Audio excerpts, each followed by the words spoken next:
Good morning, Greg. How are you, my man? I love that I'm standing outside waiting to actually be on the show, and you guys waste about 9 minutes discussing when I was on last, eating into my actual time now. Well, my producer... And you know what? It was a year. I'm almost positive it was exactly a year ago. Yeah. Because I was in Mexico, and I remember I came from Mexico straight to here. I think I remember this because I told you were nuts for going to Mexico. I said, who would do that? That's crazy. Yeah. It was crazy. All the beheadings and stuff that There's are going on. There's a lot of beheadings. What part of Mexico were you in? I was in Beheadolanco. I was in the Yucatan Peninsula, which is actually much safer. That's what people always say until they're beheaded. I mean, it really is bad. This is an area that's really not beheading, and it's sort of like it's like any place. There's good neighborhoods and bad neighborhoods, and this part of Mexico is. It's fairly touristy. It's where all the Mayan ruins are. Did you go there for a vacation or to do shows? Yeah, I took my family. Yeah. My kids both go to a Spanish immersion school. What's that exactly? Where they only teach them in Spanish. Oh. Right. Well, that's smart because we'll all be speaking that in a few years. Probably, when the Mexicans take over. Yeah. Right. Well, more than just Mexicans, people from all over Central America will take over. Where do you live now? In Los Angeles. Okay. Venice Beach. Well, that is Spanish immersion. Just living out there. Exactly. Yeah, they get a lot of chance to use it. Plus, we have a lot of Spanish people that work for us. Why the Spanish immersion? I was just kidding, by the way. You have a whole staff. Why the Spanish immersion? Is this just because it's so prevalent? Spanish is so prevalent out there that you want them to become fluent in Spanish? Well, we wanted them to learn a second language as kids because it's really good for the brain. It's great for brain development. And also the school is just very diverse. You've got a lot of different types of kids living there, some kids from lower incomes as well as it's kind of a charter school where it also attracts some higher income people. It's one of the few places. Like I grew up in New York with black, white, Latino. We had a Jewish guy, and I wanted them to have that experience growing up of some diversity. Yeah. How old are your kids now? 27, and my son is 12, and my daughter's 9. Wow. Yeah. And you've been married. You are married now? Currently, very happily married. For how long? 13 years. 13 years. That's a long time. It's a long time, and yet I still feel like we're dating. I absolutely love my wife. Do you really? Yeah, I mean, love her. That's unusual. It's very unusual. That's why I say it. Did you date a lot of women before you met her? Or? I made love with many, many, many women. I put it this way. I was not, they weren't good looking. I wasn't a quality guy. I was a quantity guy. Yeah. I was a numbers guy. Yeah. I was trying to put up numbers. I mean, if it was a Wednesday night and I was at a keg party she was in fat, college, you were okay. Loved that she was fat. And I actually preferred slightly overweight women. How soon after you met your wife did you realize this is the one? We were introduced by a mutual friend, and I talked to my wife for 20 minutes, and then I pulled our mutual friend aside later, and I said, I'm going to marry your friend someday. No kidding. Right. Wow. After just 20 minutes. 20 minutes, I knew it. What was it? Just that she could hold a conversation? Or 34 D cups. Now, I don't know. It was like, I was 30 years old, and I had met so many women and dated so many, and she had this energy. She just had this like peacefulness about her and intelligence, and 34 D cups. What does she do for a living, or does she work? Stay-at-home mom. So she stays at home. She watches 12 years. Watches the kids. It's a full-time job, I assume. Right, it's a full-time job according to, her. Yeah. You grew up in New York. You said that's where you're from, right? And there was a lot. Of diversity. There was a lot of diversity, and what's strange is that you grow up not thinking about race. Some of my best friends were all different races. Mm-hmm. And then all of a sudden, I just remember we got to like 8th grade, and there was this kid named Dwayne Davis, black kid. And we had this running gag because he was a big dude, and I was tiny as a kid. And I used to go up to him, and I would pretend that I was bullying him, and he would act scared. Right? That was the bit. We got big laughs. And then we get to 8th grade, and he's standing there with his new friends because, we were in 7th grade, and there was 8th graders. Mm-hmm. So now we were, instead of being the oldest ones in the school, we were the younger ones. Mm-hmm. And he's with a bunch of guys, and I went up, and I said, Dwayne, I dropped my book, and I go, Dwayne, pick up my book. And he just looks at me, and I look at him. I go, Dwayne, pick up the book. And all his friends are standing around going like, what? The 8th grader. Right. And Dwayne reached over and picked me up and threw me down on my back. Just body slammed you. Body slammed me. And I was laying there. I couldn't breathe. Lost the way. And I'm just looking at him going like, Dwayne, the bit. You forgot the bit. And he was just walking away. And I just was like, oh, this is where things change. So now that's where your life took a turn. You realized that things were different it's around just, 7th, 8th grade. Race becomes a more pronounced thing. It just becomes much more like, I'm this way, you're that way. And so I think one of the things with my kids is I wanted them to at least experience a time when it wasn't like that. Yeah. Yeah, well, kids are innocent, though, until about now that you're 12-year-old. Kids are innocent up until about that age, and then they start figuring to splinter off stuff. a little bit. Right. You have Greg Fitzsimmons going to be at Hilarities tonight at 8 o'clock, and also Friday and Saturday night. I was reading all of the prep that my producer, who also says that you haven't been on the show in 2.5 years. He's wrong. He's wrong about all sorts of He's a nice stuff. kid, but he's wrong. And having a white couch in a radio studio where I know people are defecating and vomiting, that might have been a mistake also. You seem to get in fights with a lot of people. I do. What is that? Why are you an angry person, do you think? I'm an angry person. Are you? When I feel slighted, I lose my mind. Is it a respect thing that's big for you? Not that I respect everybody. Mm-hmm. And I guess when people are disrespectful, it's almost like I know that they've been disrespectful to everybody. And it's almost like you're a superhero and like it's my job to right this wrong, whether it's road rage or some guy. It's usually when somebody is bullying somebody else, I get enraged and I intervene.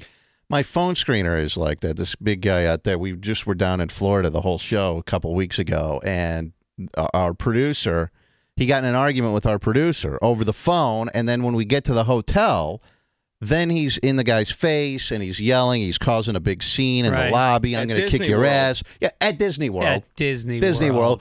Take it outside. I'm going to beat your ass. And take it outside of Disney World? Yeah. So they're on a tram together. It's crazy, isn't it? So when we get to the Pluto lot. And he's like dropping F-bombs and stuff. There are all these little kids running around and stuff. Meanwhile, he looks like he could be a character. But he like some kind of a Wolverine character. He has that in his head. Like if he feels that he's been disrespected, that's what he gets. I think it was because my dad was like 6'2", and he used to beat me, and I really resented it. Your dad would beat you? Yeah, and it was really humiliating. And so I always felt like whenever I was in a situation like that where somebody thought they were going to bully me, that part of me came out that was like, that's never going to happen to me again. That's what I think that happens with Dom, our phone screener. Is his father, he's told stories about it on the air. His father was, I wouldn't say abusive. Like no, he didn't beat me, but up. The word humiliate really rang a tone because he would humiliate me in front of his friends and things like that. Or, he would bully me in front of his friends or my stepmom and do things to humiliate me instead of parenting me, I guess. But here's what but you do exactly the same thing to other people now. To Rob. I mean, imagine this we're in a lobby of a place, and he's Rob, our producer, you probably saw it there, is about 3 feet tall. He's a tiny guy. Dom is, 6'3", 6'4", and he's yelling at him in front of everyone, I'm going to beat your ass, you pussy, let's go outside. But the guy deserved it sounded like. No, actually he didn't. He had the wrong date, right? Actually, he didn't. But, so that's why you well, like the last fight I got into was like 4 months ago, and I was at the radio studio that I do a show for Howard Stern on the Sirius channel. So they've got a studio in Hollywood, and I pull in, and the guy that owns the studio was like just standing in front of these parking spots I was trying to pull into. Just like, talking to another guy, like could be bothered to move. Mm-hmm. And so I pull in and he's like, you're not supposed to park there. Meanwhile, I've been parking there for 6 years. And so all of a sudden it's like, look, I go, look, I'm late for my show. I always park here. He's like, well, you're not supposed to. I'll let you this time. I'm like, okay, thanks. And then he says something else. And I go, thanks for all the passive aggression. And then he snaps and he's getting in my face. And I'm like, look, man, I got to do my show. And I'm walking away from him. And we walk into the studio and then he's still getting in my face.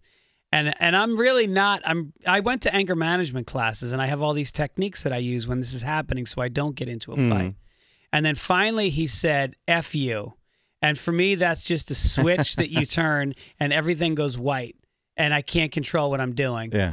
And they had an in-house camera that, filming it. And the security guy who saw it later said that he'd never seen anybody. I had a coffee and my glass, and he goes, I've never seen anybody put their coffee down and their glasses down and take a swing in that short of a period of time. Wow. As soon as he said F you, I just went straight at him. And you attacked the guy. Yeah, and then a couple people jumped in and broke it up. And this is the guy that owns the studio, and he was trying to kick me out of the studio without doing my show. Are you welcome back at the place now? Yeah. You are? I apologized to him. So you said you're sorry and you got over it. Right. And that's just, what do they teach you in anger management classes? Because I've been trying to get him to go. What do they teach you? Well, just that you got to think about it in terms of, like if I'm in a traffic situation, and you know how it is, you start inching up on each other, following each other. You've got an opportunity right there to either cut this person out of your life entirely, your futures will never intersect again, or have some kind of beef. Now you're going to see him in court. Now your lives are now intertwined, and it's your fault. But listen, I'm telling you, it's so difficult when you're. I was just talking about this the other day when you're driving into work. People just piss me off when they're driving. I mean, it just almost every day, I'm aggravated, and I don't, run them off the road and yell at them and that kind of stuff, but. It's almost like they deserve some sort of beatdown for being so stupid. That's what so I feel dumb. like. I feel like that the people are not punched in the face enough anymore. I think people used to be better behaved because there was more of a chance of getting punched in the face. And now it's like you get thrown in jail for punching a guy who deserved it, a guy who's like, on the phone in flip-flops at Starbucks. That guy needs to get punched in the face. You were involved in a road rage incident I was reading about. Several, yeah. What happened? Well, this was very funny. Like, I live in Venice, and there's a lot of famous people that live in Venice now. Mm-hmm. And so I'm driving my son to school. He's 4 years old, and we're going to preschool. And a guy takes a wide turn and basically almost runs me off the road, and then kind of gives me the look like I did something, and then gives me the finger. And meanwhile, he can't get around me because our cars are like front bumper to front bumper because he went so wide. Right. And then I got out and I went around and I punched his window on the side by him. And then he pulled away and I was standing in the middle of the road waving him back, like that guy. I'm that guy. Right. Waving him back. Hey, come on, I'll take on your whole car. Because I really think I can. That's the thing is once I snap, I believe I can beat anybody up. Well, you're not the biggest guy. No, I'm 5'8", 150 pounds. Yeah, don't you ever worry that you're going to run into some... I never lose fights. Never. Because I'm Irish. I won't. I'll break a bottle. I'll bite you. I will do any cheap, nasty stuff. To win the fight. Yeah, because you're never worried about a guy pulling a gun on you or anything like that. I don't think about that. Wow, that's crazy. See, I thought about that. I would really be in danger. Because I would worry about that all the time. But no. But how are you with your kids? Are you mellow? So let me finish the story. Yeah, go ahead. So anyway, the guy pulls off, and then I'm at a lame kids party. Like a couple weeks later, when I was saying, the kids are in the bouncy thing, and you're standing there drinking juice out of a box, right? and hating everything. And this guy comes up to me, Jeff, who's my neighbor, who I kind of know, and he created Lost. He wrote the pilot episode of Lost with J.J. Abrams. And he goes, "Hey man, that was me in the car the other day." And I was like, "Oh really?" And we kind of laughed, but then the laughter stopped, and we were just standing there looking at the bouncy thing, awkward. Now, what does your 4-year-old say when you're out in the middle of the street saying, come on, mother effer, I'm going to take you? That's what my wife said, my mom. That was Freudian. My wife said that, you really, this is, number one, you don't want them to learn these lessons. Yeah. And number two, you could get killed, and then they have no father. Right in front of you, yeah. Right, and that's what my therapist said. You don't have the option of fighting when you have young kids. Someone did this to me. I was driving into work here, and so... this person was in the left lane, and we were at a stop. He was at a stoplight in the far left lane. There's 3 lanes there. I was in the middle lane. Now I'm behind him, and the light turns green. So of course I just keep. I don't even have to slow down. Right. I go right by the guy because the light has turned green. I was a couple hundred yards behind him, so he's at a dead stop. I then get in front of him. Don't cut him off, by the way. Well, this jackass follows me into the radio station, yelling at me, saying that I cut him off. Right. And he has this like 5-year-old kid in the back seat of the car, and I'm like, oh, that's how stupid is this guy that he doesn't know? I could be some sort of maniac. I do have a gun on me at all times. Really? Not right this very second, but in the car you do. Sure. Wow, that's legal. Well, yeah, I have a concealed carry permit in case I run into any people like you that are going to jump out of your car and try to kill me. Can you imagine that? You kill a guy in front of his 5-year-old? That's what I'm saying. This is you don't know what kind of a nutcase you could run into when you're doing that kind of stuff. First of all, I think it's a felony now. Road rage, following somebody like that is a serious crime. Yeah. Because they're really trying to crack down on it. Yeah. I had the same thing happen to me. A guy followed me to my house. No kidding. And I was so proud of myself. I did not engage. I sat there. And he was in a big F-150 all jacked up, and I'm in a Prius. And so he felt I'm that sure he was like, "You pussy." No, he pulled. That's the first thing he said to me. I don't know if I can say this on the air. He said, "You ready to dump this?" Sure, go ahead. He goes. He said, "Blah blah blah blah," in your faggoty car. Did you have to dump? I didn't dump that. No, that's all right. And I just thought, like, that's really what this has come down to. It wasn't me. It was my car that he was angry at. Yeah. And so I just started laughing. Instead of like engaging him, I just started laughing. I go, my faggy car. And he just didn't know what to do. He was confused because he really wanted somebody to fight him. How are you? Greg Fitzsimmons is on with us. He'll be at Hilarities tonight at 8 o'clock and also Friday and Saturday night. GregFitzsimmons.com. But what about at home? Are you a mellow guy at home, or how do you treat your kids? You said that your father would push you around and that kind of stuff. Right. Are you the opposite with your kids? Yeah, I live my life really in reaction to my dad. I think, I'm around more. I've never hit my kids in any way. If my wife ever tried to, I would be extremely upset. I know what it does to a kid. And I don't even really lose my temper with them. Why would your father do that to you? I mean, how bad was it? He was, he was an alcoholic, and he was a very angry guy. I think, he married my mom because she was pregnant, and I think he felt like fatherhood was, and then I was born 13 months after my dad. I think so. Yeah. And I think that he just didn't have the patience. And I think that generation also really felt that they were disciplining you. They really thought that this was teaching you to do that. And I mean, he didn't like get drunk and hit me for sport. It was always in reaction to something, but it was premeditated at times. Like he would find out I did something bad at school, and it was really like I'd be waiting in my room and I'd hear him coming up the stairs, and I'd hear him taking his belt off. And it was. Did that just terrorize you? I mean, laying there on your bed waiting for him to come in, you knew that he was going to come in there and beat you. Right. And so, and if I got in a fight with my brother, he would beat one of us and then beat the other one. So you knew that it was coming. You knew it was like coming. It was better to be the first kid to be beat, probably, not the second one. Strategically, I think you're right. Yeah. Unless he got a little tired from beating the first one and he didn't hit as hard. He's either getting warmed up or he's getting. You would think he'd start to feel bad, but I think he got beat really badly, and then he went to Catholic schools in the Bronx where the teachers were all beating you. Mm-hmm.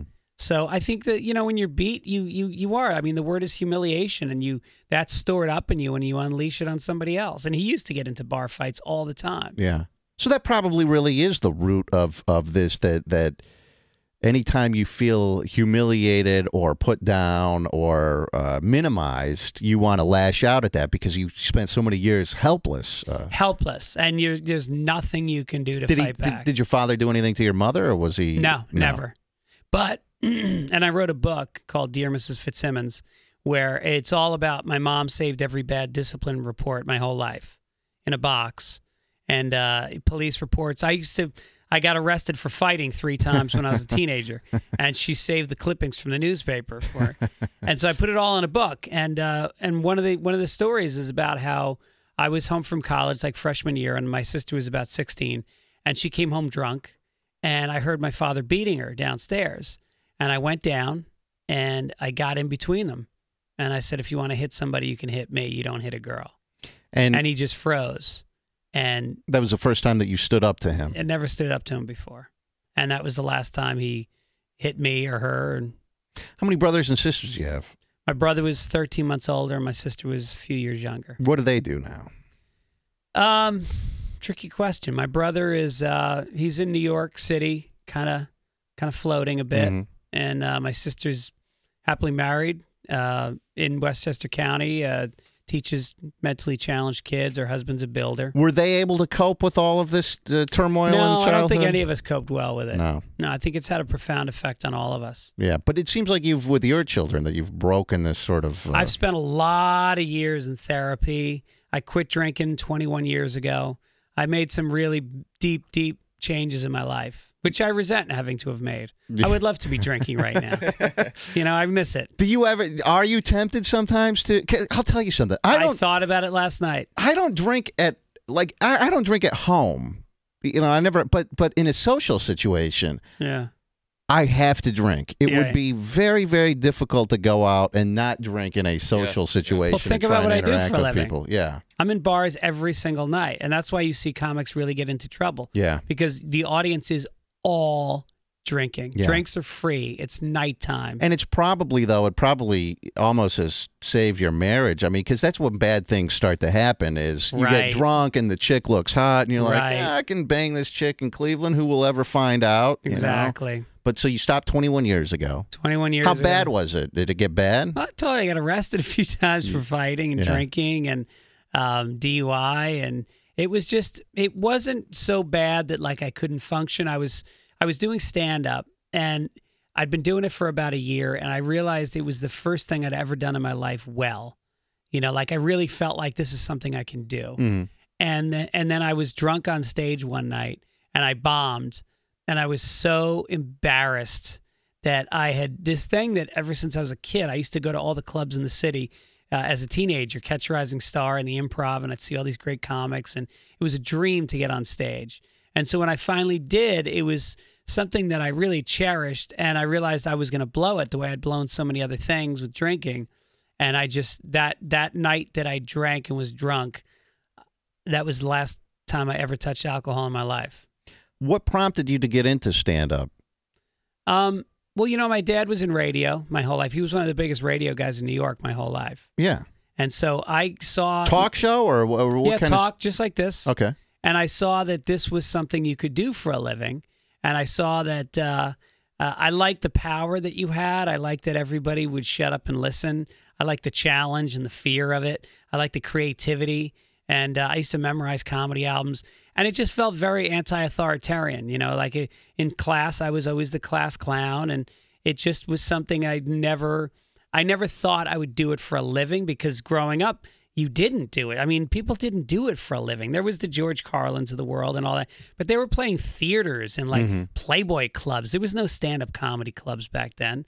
And so even as I was starting, stand-up was just becoming a franchised club sport around the country.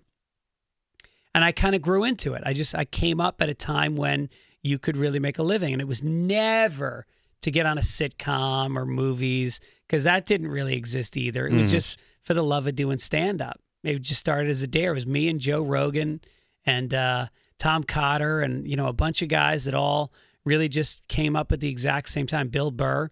We all came into Boston at the same time, and we were having a blast. Was your father proud of you when Very you much. got into this? Very much. Yeah. Yeah. Did you ever is your father still alive? No, he died young. He was like 51.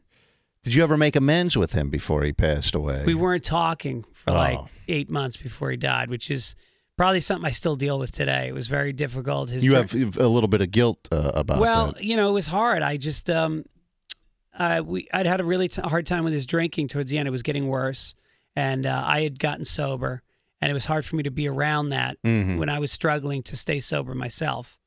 And so I needed some space from him. And then he had a reaction to that.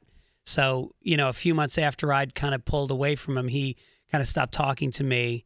And it was just very unfortunate that he ended up dying during that time. The people who he worked with, so he was a big radio guy in New York, right. Your father was. Do you think that the people who worked with him had any idea that he had such a problem with alcohol, or that he was abusive to his children? Or was he, I'll give you an example, my grandfather was like the nicest guy, like at the office. Everyone, this guy's such a great guy. He's so friendly. Then he would come home and he would be very, very angry and very short with his children. Right. I don't think he took it to the level that your father did, but maybe close. I mean, they were certainly terrified of him, but no one would have any idea that he was like that at home. Well, yeah, it was very much like that. He came home depleted. Back then it was Mad Men. People were drinking during the day, and then when he was home, he was short. We didn't get the good part of him, and but they knew because he was doing morning radio. So his partner, who I'm still in touch with, a guy named Al Rosenberg, who worked on the Howard Stern show for many, many years before he became my dad's partner. He said, he would be concerned about him. And but everyone, when you're as charming as he was, he had charisma like nobody had ever seen. People overlook that. They don't think of it as a problem. It's just who the guy is, And then the family sees it much more. So you enjoy, Greg Fitzsimmons is on with us. He'll be at Hilarities tonight and this weekend. You enjoy doing radio and stuff, it sounds like. I'm so jealous of what you do. I wish I could do it every single day like this for, what do you do, 4 hours a day? Yeah, 4.5 hours every day. I mean, that's really something. Until you're working with a team that you I love it. I tell almost everyone that comes in here, this is what I've wanted to do since I was 8 years old. Yeah. I used to practice in my bedroom. I just I don't know what else I would do. Right. It's probably like you in comedy, that it's just always what I've wanted to do. You do a podcast. Yeah, I do 2 podcasts a week. You got in another feud with this Mark Maron guy, who's like a famous podcast. He's like a comic, but he got big after his podcast. I don't even remember what it's called, but WTF. Yeah, somehow this podcast, like people, I started reading articles about like this guy's podcast and stuff, and somehow it just, I don't know. He's got a TV show now based on the podcast. I didn't even know that. Yeah, on it's just premiering now. God, what channel is it on? It might be the Sundance Channel or something like that. But look, he's got a super podcast.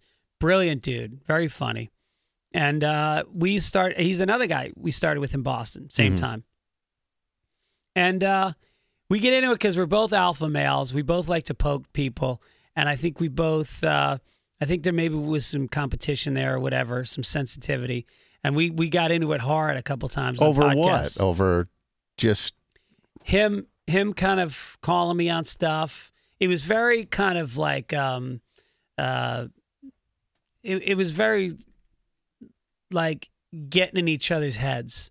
It wasn't anything that insulting. It was like me trying to sum him up and him resenting it and him attacking me and just you got to trust each other. Tell me how do you even know? So do you sit there and you download his podcast and you listen to it? Yeah, here's how it goes, old man. You go on iTunes. No. I understand that part, but I get that. Yeah. I get how you listen to a podcast. What I want to know is when you download this, you listen to it, and he says something about you. Oh no, it wasn't like that. No, we fought face to face. Oh. No, that's the great thing about Maron. He's just like me. If there's a beef, it's happening in the room. Oh, I thought it was like he would say something on his podcast. No. Oh, okay. No, never. I mean, I think maybe a comment here or there, but not really. No, we start it in the room and we end it in the room. Yeah. That's how I am. I'm the kind of guy where, like, if I'm having a problem with you, you absolutely know it. Yeah. And that doesn't go over well in L.A., where everybody pretends everything's there's fine such pussies all the out there. time. Oh, I love you. And then you walk away and they go, Greg Fitzsimmons is a real douche. Right. And I think that, like, and people can't handle that you're being true. They're just like, people don't do this. And it's like, no, people do this. Yeah. What you're doing is unusual. It's really the exact. I've never lived in New York City. I've lived in L.A., but I've been to New York. New York and L.A. are literally not only on opposite coasts. They are the people are exactly the opposite. In New York, you're walking down the street, some guy doesn't like you, he'll say, "Hey, that's an ugly hat." Right. L.A., they'll look at you. Oh my God, that's a great hat that you have. Oh, where'd you get it? I love it. You walk away and they go, "What the hell was this guy thinking wearing that ugly ass hat?" It's the exact opposite. Right. City wise. Yeah.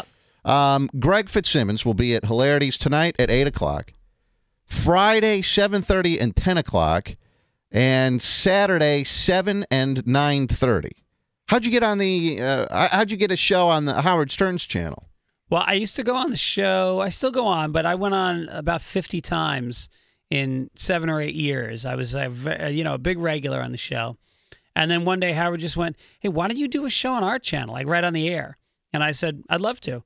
So that was about 6 years ago, and I've done it every Monday night for all these years. He's bringing in the big bucks, I'm sure, because I know how much Sirius pays, right? It's so crazy the money I'm making. It's you should see all the cars I have. His gold-plated helicopter actually brought him to the radio show this morning. Right, we work with gold microphones. Actually, it just gives it a better sound. All right, Greg is going to be at Hilarities, like I mentioned.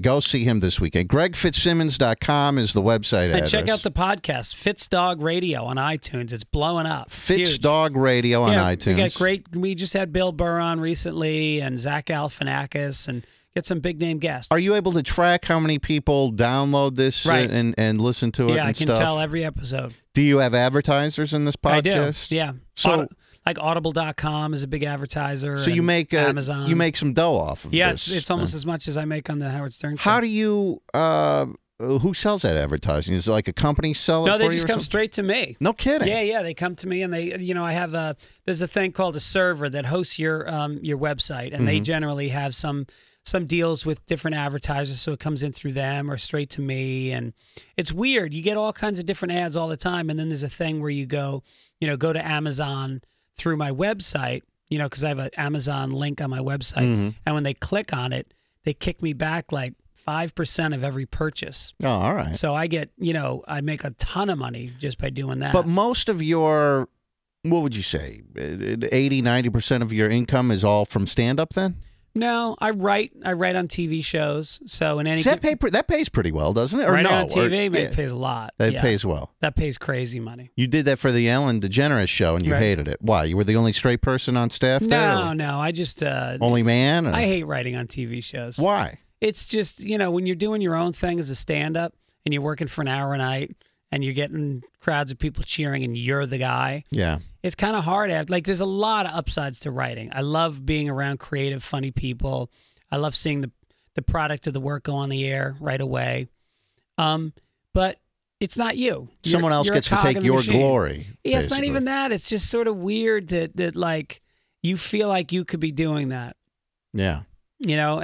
And you feel like you've sold yourself out a little bit. What do you think about the late night TV situation with this Jimmy Fallon? I care less. You don't care about that at all? Guys, I'm supposed to play a violin for these guys that are making millions of dollars, and this is a better time slot, and he's taking his time slot. I mean, how many guys are digging ditches and they get fired on no notice, and they stand in front of a Home Depot trying to pick up $50 for the day? I mean, my heart doesn't break for these guys. Yeah. Why do we pay so much attention to? I mean, I'm sure you've actually been here a long time. Here in town, 10 years. Yeah, but a lot of times you bang around a couple years here, a couple years there. It's brutal. Yes, I've worked in probably 10 different cities all over. You have to sort of, and then whatever, it just happened to work here for whatever reason. Yeah, so it's hard for me to really care. I mean, look.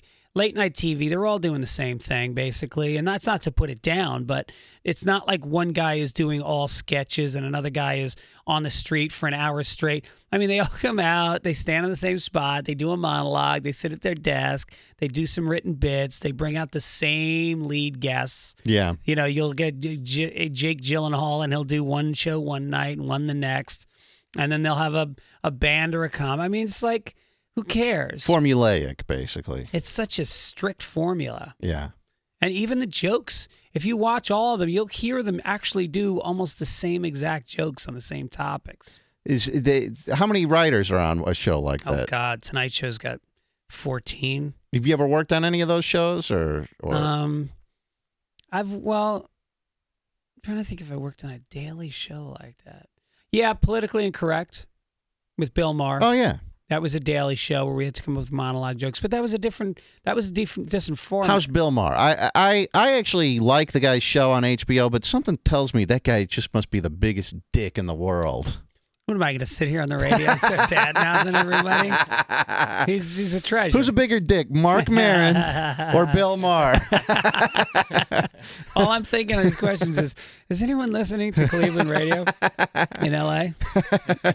No, he just seems like I actually enjoy Bill Maher's show. That he has that Real Time on HBO or whatever, which he's been doing for a long time. Great. I enjoy that show, but something just strikes me about Bill Maher that just. I don't know what it is. You could just tell that he's just a dick, basically. I don't know. So I guess you're confirming it without confirming it. I confirm or deny nothing. I'm just a man. I'm a simple man. I come from farming people. Go see Greg Fitzsimmons at Hilarities tonight, 8 o'clock. Friday, 7:30 and 10. Saturday, 7 and 9:30. GregFitzsimmons.com or FitzDog Radio. FitzDog Radio on is the iTunes. podcast on iTunes. For tickets for Hilarities, call this number to purchase tickets, 216-241-7425. That's 216-241-7425. Dom, do I have any tickets to give away? All right. Caller 30, I'll give you tickets to see Greg Fitzsimmons this weekend. Wow, Caller you guys 30. get some calls. Well, we have a lot of, yes. Number one here. Come on, amazing. Please. It's a great show. You're a great interviewer. Thank you. You are. 1-866-YO-ROVER. That's 1-866-967-6837. And I'll give you some tickets to see Greg Fitzsimmons this weekend. Greg, thank you for coming in. It's we'll have you back in another 9 or 10 months. No, this guy, he hasn't been on since 2010. I go, give me a break. Yeah. But thank you for coming in. Have Thanks fun for while you're here in town. I will. I'm going to take a quick break. We'll be right back on Rover's Morning Glory. Hang on.